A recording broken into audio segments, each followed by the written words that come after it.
37। कुछ बोलूं या पहले देखना है? मजा आ रहा है? आप सबसे पहले आए होंगे तभी सबसे आगे की सीट मिली है ना? उन्होंने कुछ कुकर्म करे होंगे जो सबसे पीछे बैठे हैं, लेट आए होंगे, है ना? मैं यहाँ पे बस आपको देखने आई हूँ।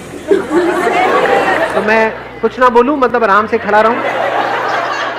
मुझे तो बिलीव नहीं होता जब मैसेज आया कि मेरा नाम शॉर्ट लिस्टेड हो गया है। मतलब मुझे लगा था ऐ भी बोलते कोई फ्री में बुलाते नहीं है। अच्छा, मतलब आप मेरे सेशन सारे देखते हो लेकिन मेरे को चोर समझते हो? मतलब आपको लगता है मैं झूठ बोलता हूँ कि फ्री में कुछ नहीं होता है? मतलब दिखाता हूँ फ्री, यहाँ पे आकर के मैं सबके जो भी आपके कंगन है, सोने के चेन है, ये सब उतार लेता हूँ। मतलब आपको ये लगा था, या फिर पीछे से पैसे खाता हूँ? तो अब जो टॉपिक है वो है fear, how to conquer our fears. कितने चाहते हैं ये हो आज के सेशन का टॉपिक? ऑलमोस्ट सब चाहते हैं। तो अब हम क्या कर सकते हैं आज के सेशन में कि आप में से जो भी बोलना चाहते हैं वो अपने हाथ ऊपर करेंगे। आप बताएंगे कि आपके अंदर सबसे बड़ा डर क्या है। हाँ, इनको माइक दे दीजिए। इंसल्ट होने का डर। लाइक अभी मुझे कैमरे के सामने बोलने का भी डर था कि मैं बोलूं कि नहीं बोलूं, बट आई थॉट कि बोलना चाहिए। इसको कह सकते हैं fear of being laughed eight. हाँ, ये कितनों के अंदर है ये फियर कि अगर मैं आपको अभी कहूँ यहाँ पे स्टेज पे आकर के यहाँ पे 5 मिनट के लिए खड़े होना, लोगों को हंसाना है कुछ भी बोल करके, तो कितने हैं जिनको डर लगेगा? कोई भी कुछ भी सोच रहा है आपके बारे में, उसमें कोई प्रॉब्लम है? कोई प्रॉब्लम नहीं है। वो सोच ले बेवकूफ आपको या मुझे, मैं अपने पे रखता हूं, आप पे नहीं रहा, कहीं आपको बुरा ना लग जाए। मेरे को अगर कोई आप में से बेवकूफ समझ रहा है उसमें कोई दिक्कत है? बेवकूफ बोल रहा है उसमें दिक्कत है? क्यों नहीं है? दिक्कत तो है। जब बोलते हैं वो कभी होता है। ये तो मेरे को बच्चों की याद आ गई। जो बोलता है कुत्ता, तू जो कुत्ता बोलता है वो खुद ही कुत्ता होता है, तू कुत्ता। हाँ, कभी कभी जान करके बेवकूफों वाली हरकतें करो। डर से ना लड़ने के 2 तरीके होते हैं। एक है कि आप उस सिचुएशन में पहुंच गए। कई बार होता है हम चाहते नहीं है लेकिन एक सिचुएशन में हम पहुंच जाते हैं जहां पर वो डर हमारे आमने सामने होता है, तब हमें पता ही नहीं है कि हम उससे कैसे लड़ें। एक है ऐसी कोई सिचुएशन नहीं है आपकी लाइफ में और आप खुद उस सिचुएशन को क्रिएट कर, तो सेफ एनवायरनमेंट है। आप समझ पा रहे हो ना? एक है आपको पानी से डर लगता है, तो एक है कि जब बाढ़ आ गई है या कहीं पे डूब रहे हो तब तैरना सीख रहे हो। एक एक सेफ एनवायरनमेंट में, यानी किसी स्विमिंग पूल में आप तैरना सीख रहे हो, उसमें तो कोई रिस्क नहीं है, कोई डर नहीं है। ऐसे ही ये जो डर है वो है कि कहीं मैं बेवकूफ ना लगने लगूं। तो अगर हम जानबूझ करके कुछ बेवकूफों वाली हरकतें करें, अपने घर में भी, अपने दोस्तों के सामने भी, यहां भी वहां भी, मतलब जानबूझ करके अपना मजाक उड़वाएं, तो क्या लोगों को मजा आएगा आपका मजाक उड़ाने में? नहीं। मजा किसका मजाक उड़ाने में आता है? अपने ऑफिस में, घर में, यहाँ पे वहां पे। जो बुरा मानता है, जो उससे परेशान होता है बेसिकली। जो बुरा मानता है। बुरा क्यों मानता है? क्योंकि उसके अंदर डर है कि कहीं मेरा मजाक ना उड़ जाए। जिसके अंदर एक्चुअल में डर है ही नहीं, वो खुद ही अपना मजाक उड़ाता रहता है। अब उसका कोई क्या मजाक बनाएगा? अगर अपनी वीकनेसेस पे हम खुद हंसना शुरू कर दें, खुद अपने आप को हल्का फुल्का लेना शुरू कर दें हर एक सिचुएशन में, तो ऐसी अगर कोई सिचुएशन क्रिएट होगी भी जहां पे एक्चुअल में आप बेवकूफ शो हो रहे होगे, तब भी आप हंस रहे होगे। बट अगर हमने अपने आप को ज्यादा सीरियसली ले लिया, अब हम फंस जाएंगे। जब दुनिया हंसेगी, चाहे आपके मुंह पे ना हंसे, आप जा रहे हो, आपको दिख रहा है मुंह नीचे कर करके हंस रहे हैं लोग, हो जाती है ना कि लाइफ में कई बार ऐसी सिचुएशंस क्रिएट हो जाती हैं। बेवकूफ है, बेवकूफ है, बेवकूफ है, मन में बोल रहे हैं, आपको पता लग रहा है उनकी शक्ल से। तो अगर आपको पता है कि हाँ मैं बेवकूफ भी हूं, सिर्फ बेवकूफ ही हूं नहीं, भी हूं, दोनों में बड़ा फर्क है। कुछ लोगों का ये भी हो जाता है कि हाँ मैं तो बेवकूफ हूं, रोते रहो बेटे, मैं बेवकूफ भी हूं, तो कोई दिक्कत ही नहीं है। आंसर मिल गया आपको? हाँ।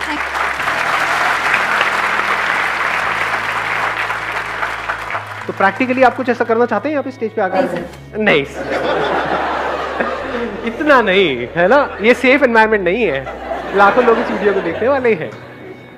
बिल्कुल ठीक। अब देखो, अभी इन्होंने कहा नहीं, तो क्या ये सही डिसीजन है, गलत डिसीजन है? बिल्कुल सही है, क्योंकि डर को एक झटके में कॉन्कर नहीं किया जाता है। ये नहीं कि मुझे तैरने से डर लगता है तो मैं सीधा जाकर के समुद्र में तैरूंगा। इसको हम करेज समझते हैं, बट ये करेज नहीं, बेवकूफी होती है बहुत बार। कि अगर डर है तो धीरे धीरे कॉन्कर करो, धीरे धीरे। Hi sir, my name is Chirag. I went to New Zealand for studies. तो वहाँ से क्या हुआ कि 1.5 महीने तक मुझे कोई जॉब नहीं मिली। अब I am planning again to go to Canada, but मेरे को ये डर है कि अगर मैं दोबारा कोशिश करूँगा तो फिर से फेल ना हो जाऊँ, because a lot of money was involved. Fear of failure, इसको और अगर स्पेसिफिक किया जाए, fear of financial failure. Financial failures, past में आपने कुछ ऐसा किया जहाँ पे आपको फाइनेंशियल लॉस हुआ, अब आपके अंदर डर है कि मैं दोबारा उस काम को करूँ या ना करूँ। ये डर हमारे अंदर होना चाहिए, नहीं होना चाहिए? कितने कहते हैं नहीं होना चाहिए? 3-4 लोग। कितने कहते हैं डर होना चाहिए हमारे अंदर? ये होना चाहिए, because money is like your life line. 2 तरह के फियर्स होते हैं, इसको ध्यान से समझ लेना। एक है साइकोलॉजिकल, एक है फिजिकल। पहले इन दोनों को अलग अलग करके हमको समझना होगा। साइकोलॉजिकल क्या है? लोग हंसेंगे तो, लोग मेरे को बेवकूफ बोलेंगे तो, ये सब क्या है? Psychological fears. मैंने पैसा जोड़ा है, 10 साल तक सुबह से रात तक काम करके इतना पैसा जोड़ा है, मान लो 2 लाख रुपए या 4 लाख रुपए, मेरे पेरेंट्स ने पूरी लाइफ काम करके इतना पैसा जोड़ा है, और अगर वो पैसा डूब गया तो ये डर होना चाहिए, नहीं होना चाहिए? 100% होना चाहिए। इसका प्लस पॉइंट क्या है? ये जो फियर ऑफ फाइनेंशियल लॉस है, ये आपको फाइनेंशियल लॉस से बचाएगा। हाँ जी। इसका माइनस पॉइंट क्या है? ग्रोथ रोक देगा। आप एक ऐसी स्टेट में पहुंच जाओगे जिसको बोलते हैं पैरालिसिस ऑफ एनालिसिस। टाइम निकल जाएगा, 10 साल 20 साल 50 साल, कुछ करोगे ही नहीं। रिस्क के नाम से हमको डर लगने लग जाएगा। तो क्या ऐसा बंदा कभी भी कुछ कर पाएगा अगर उसको डर ने चारों तरफ से घेर लिया है तो? क्योंकि लॉस तो हो ही सकता है ना, जब पहले हुआ है तो दोबारा भी हो सकता है ना। कुछ भी नया हम ट्राई करते हैं तो वहां पे रिस्क तो होता ही है ना। ऐसा तो नहीं हो सकता कि रिस्क हो ही ना। और मजे की बात क्या है, हमको लगता है कि रिस्क सिर्फ वहां पर है, जहां पर आप हो वहां पर जो रिस्क है वो हमको नजर नहीं आता है। बिल्कुल ऐसा है जैसे घर से बाहर अगर हम कहीं जाएंगे, कहीं ट्रैकिंग करने जाओगे तो वहां पे रिस्क है ना, मर सकते हो ना ट्रैकिंग करोगे तो। घर में बैठे रहो तो कोई रिस्क है? नहीं है, ऐसा हमको लगता है। बहुत बड़ा रिस्क है, एक कैद है, कैद में जिए कैद में मरे। क्या किया जिंदगी में? कुछ भी नहीं। सुबह इतने बजे उठे, वहां पर गए, फिर आए, फिर सो गए, फिर ये किया वो किया। एक रेपिटेटिव मोड में नहीं चले जाएंगे। फिर हमें और एक रोबोट में फर्क क्या है? लाइफ किसे कहते हैं? जो ग्रो कर रहा हो या जो रुक गया हो। बिल्कुल हवा की तरह जो चलती चली जा रही है, पानी जो बहता चला जा रहा है। पानी रुक जाता है तो सड़ने लग जाता है। तो ये इसका बहुत बड़ा माइनस पॉइंट है, फियर ऑफ फाइनेंशियल लॉस। क्योंकि कुछ भी करने के लिए पैसा तो चाहिए ही ना। बिना पैसे के क्या नया होगा? मतलब कुछ भी, आपको अपने घर से यहां तक भी आना तो उसके लिए भी पैसा लगा। तो छोटे से भी छोटा कुछ करोगे तो उसके लिए भी पैसा चाहिए। तो अगर हम बहुत ज्यादा डरने लग जाएं तो एक बात पक्की है कि हम अगले लेवल पे नहीं जा पाएंगे। तो अब ये डर हमारे अंदर से कैसे निकले? That is a question. ये डर तब निकल सकता है जब जो भी आप करने वाले हैं उस सिचुएशन की हर साइड को आप देख लेते हो। फॉर एग्जाम्पल, आपने अपना एग्जाम्पल दिया कि अब आप कनाडा जाने की सोच रहे हैं। ज्यादातर हम बैकअप प्लान क्या सोचते हैं? मैं कनाडा जाऊंगा, वहां कुछ नहीं हुआ तो यहां पे ये कर लूंगा। फाइनेंशियल प्लानिंग किसको कहेंगे? अब अगर मैं दोबारा जा रहा हूं तो पहले तो मैंने सीखा कि पिछली बार जब मैं गया था तब मैंने क्या गलतियां करी, क्यों ऐसा हुआ। ऐसा तो नहीं किसी एक ने कुछ बोला था, उसके भरोसे हम वहां पर पहुंच गए और उस बंदे ने डिच कर दिया लास्ट मोमेंट पे। तो अब ये गलती नहीं करनी है, किसी पे भरोसा नहीं करना है। क्योंकि इस दुनिया में 99% लोगों को अपनी पड़ी है, आपकी थोड़ी पड़ी है। तो अब क्या यहां पे इस रिस्क को कैसे कवर किया जाए, या इस डर को अपने अंदर से पूरी तरह से कैसे निकाला जाए कि अब अगर मैं वहां जा रहा हूं तो जो भी आप सोच के जा रहे हो कनाडा, वो नहीं हुआ तो मैं क्या करूंगा? वापस आके नहीं, वहीं पे वहां गया, जाते ही 2 दिन के अंदर अंदर मैंने ये किया, इस पर्सन से मिला या ये इंटरव्यू दिया, ये किया। वो इंटरव्यू पहले से प्लान्ड है, 10 इंटरव्यूज पहले से प्लान्ड है। ये 10 में भी हर जगह ना हो गया, अब मैं क्या करूंगा? क्या वापस आ जाऊंगा? वहां पे और क्या किया जा सकता है? उसको भी आपने प्रायोरिटाइज कर दिया है। ये नहीं हुआ तो ये नहीं हुआ तो ये नहीं हुआ तो ये नहीं हुआ तो ये नहीं हुआ तो ये नहीं हुआ तो ये। तो आपके फेलियर होने के चांसेस बहुत कम हो गए। तो डर निकल गया।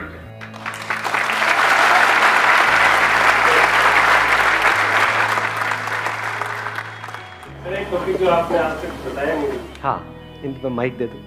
अभी एक्चुअली में होता क्या है, जिनके पेरेंट्स है, मतलब घर बना हुआ है, जैसे ज़रूरत का सामान है, रोटी कपड़ा और मकान है, वो तो सारे रिस्क ले सकते हैं। जो मेरे जैसे खुद चल के, जिन्होंने मतलब कुछ नहीं था हमारे पास, फिर मैंने एक अपना स्टैंडर्ड बनाया, घर बनाया, ऑटोमेटिक गाड़ी ली, सरकारी नौकरी, सरकारी अफसर बना, सब कुछ बन गया।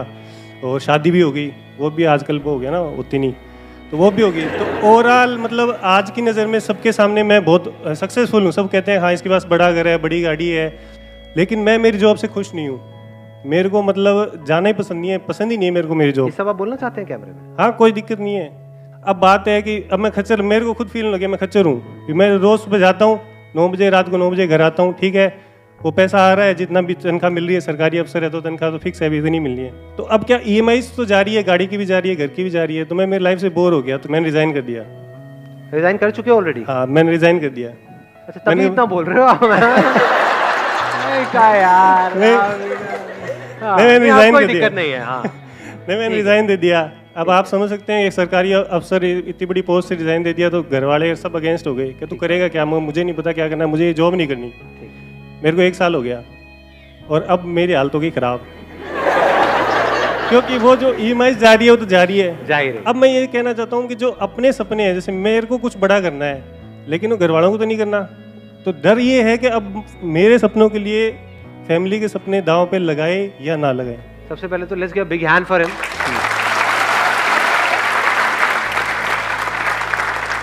ये जो इतना खुल के बोल रहे हैं, ये बोलने के लिए बहुत करेज चाहिए। तो अब पॉइंट आता है इसका सॉल्यूशन क्या है, कि अभी बेसिकली जो प्रॉब्लम है वो है कंफ्यूजन। समझ नहीं आ रहा है हम क्या करें, नंबर 1। नंबर 2, अब जो ऑलरेडी खर्चे बंद गए हैं और एक लाइफस्टाइल है, एक स्टेटस है, उससे नीचे कैसे आए। चलो आप तो आ जाओगे, लेकिन घर वाले उससे नीचे आने के लिए तैयार नहीं है। बस ये है। समझ पा रहा हूँ मतलब। हाँ, तो अब ऐसी सिचुएशन में हम क्या करें, तो वहां पर एक स्ट्रॉन्ग स्टैंड लेना होता है आपको, अपने लिए और सबके लिए, जो आपको सही लगता है। अब एक्चुअल में सही क्या है ये कौन बताएगा आपको? अभी आप कैसे जी रहे हो अपनी लाइफ? जो एक्चुअल में सही है वो कर रहे हो, या दुनिया ने कुछ नॉर्म सेट करे हुए हैं उसके हिसाब से उसके अंदर उस दायरे में एक्ट कर रहे हो और कह रहे हो कि हाँ सब सही है? क्या आपकी लाइफ की डोर पूरी तरह से आपके हाथ में है? अगर आप ध्यान से समझोगे तो 2 ही तरह के डर हैं हमारे अंदर, 3 तरह के, 3 नजर आए। 1 मिनट, हाँ 2 थे, तीसरा भी नजर आया। एक है रिलेशनशिप से रिलेटेड, एक है पोजेशन से रिलेटेड, एक है आपकी ईगो से रिलेटेड। सक्सेसफुल नहीं है तो कोई नहीं पूछता। सक्सेसफुल नहीं है तो कोई नहीं पूछता, ये क्या डर है? इसको हम किस कैटेगरी में डालेंगे? रिलेशंस। रिलेशंस मतलब सिर्फ हस्बैंड वाइफ मत समझो, relations with the society, relations with people. इसमें रिलेशंस विद एनिमल्स नहीं आया, क्योंकि अगर आपकी नौकरी चली भी गई तो कुत्ता तो प्यार करेगा, है कि नहीं? आप कुत्ते को जाकर के बताओगे मैं अब बिजनेस करने की सोच रहा हूं,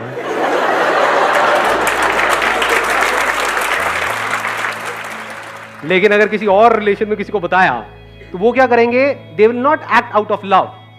उनको आपकी थोड़ी पड़ी है कि आप अंदर ही अंदर फ्रस्ट्रेट हो रहे हो। They will act out of fear. Love में फियर में फर्क देख पा रहे हो?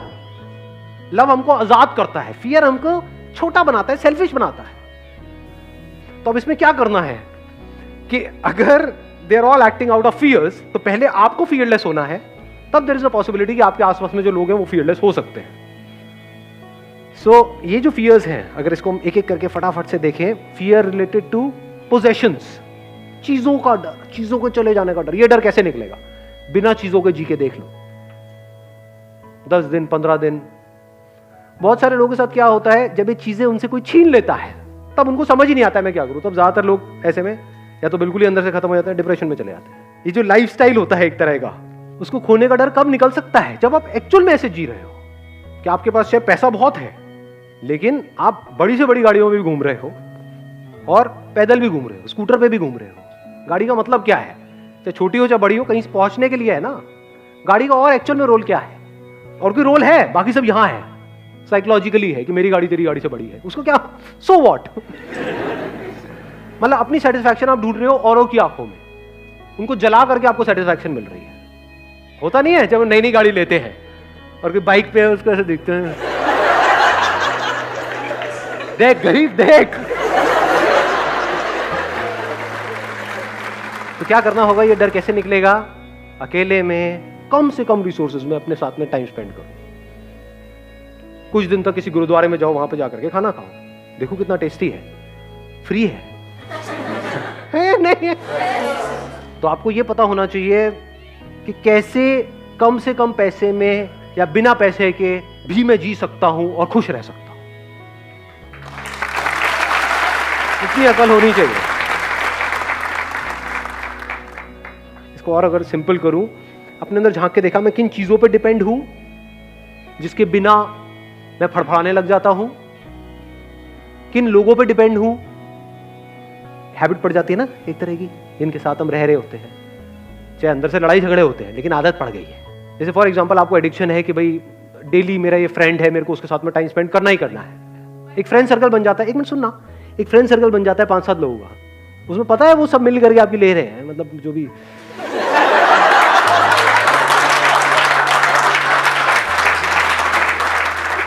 मतलब है, आपका मजाक उड़ा रहे हैं। हाँ, मतलब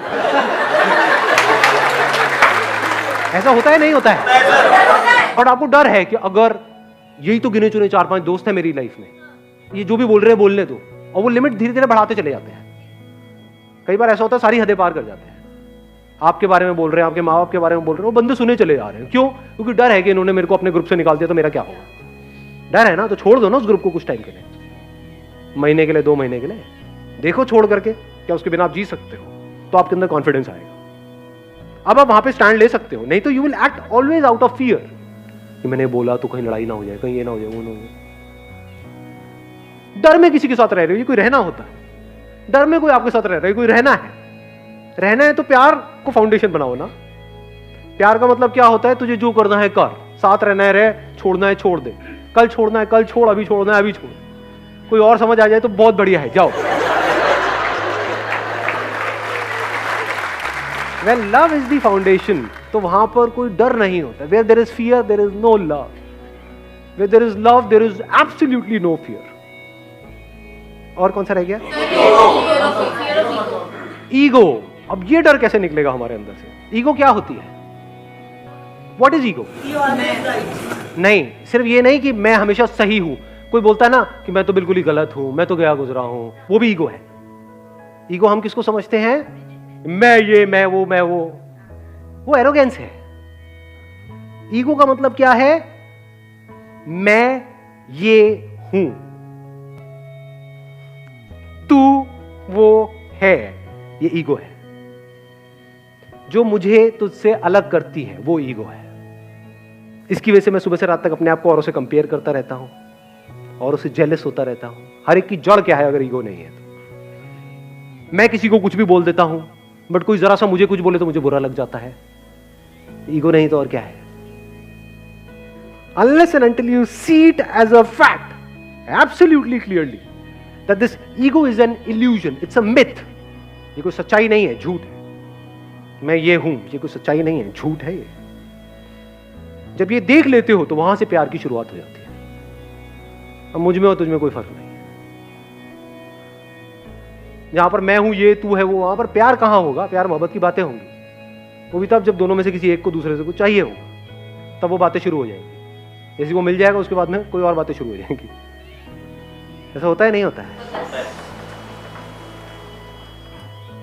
व्हाट इज ईगो? अब ये कैसे जाएगी? एक क्वेश्चन है जो अगर आपके अंदर एंटर कर जाता है, that is who am I. Deeply आप अपने आप से एक क्वेश्चन पूछते हो, किसी और से नहीं कि हु आर यू। ज्यादातर लोग औरों से पूछते हैं हु आर यू। अबे उसको छोड़, तू क्या है ना जी। आपके लड़ाई झगड़े बिल्कुल बंद हो जाएंगे, किसी से हो ही नहीं सकते। सारे लड़ाई झगड़ों की जड़ क्या है? ईगो। ईगो कैसे डिसॉल्व हो जाती है पूरी तरह से? जब आप इस सच को देख लेते हो कि मुझ में, तुझ में, इसमें, उसमें कहीं कोई फर्क है ही नहीं। ये सच है। अपने आप को आप, एक पेड़ आपको दिख रहा होता है, उससे अलग समझ रहे होते हो, जबकि आपको इतना सा समझ नहीं आ रहा है रियलिटी के बेस पे कि अगर वो पेड़ आपको ऑक्सीजन नहीं देगा तो आप सांस कैसे लोगे? तो क्या आप और वो कनेक्टेड नहीं हो एक दूसरे से? क्या उससे अलग होकर के आपकी कोई औकात है? आप क्या हो उसके बिना? इस सच को हम देख सकते हैं? नहीं देख सकते हैं। ये जो मैं है ना, मैं, ये ईगो है। मैं ये, मैं वो, मैं वो। अब आप चाहे मैं को ऊपर उठाओ चाहे नीचे गिराओ, दोनों ईगो है।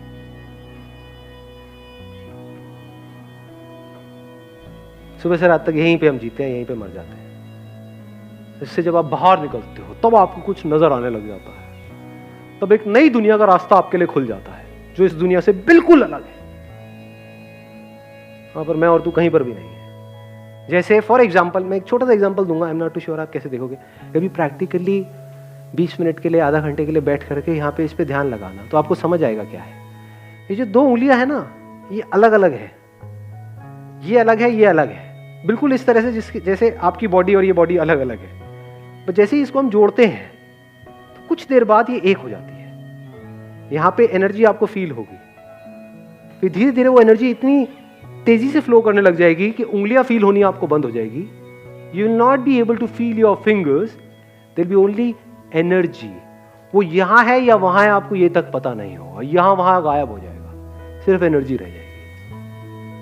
ये सिंबल है ये बताने का कि सब जुड़ा पड़ा है, सब एक है।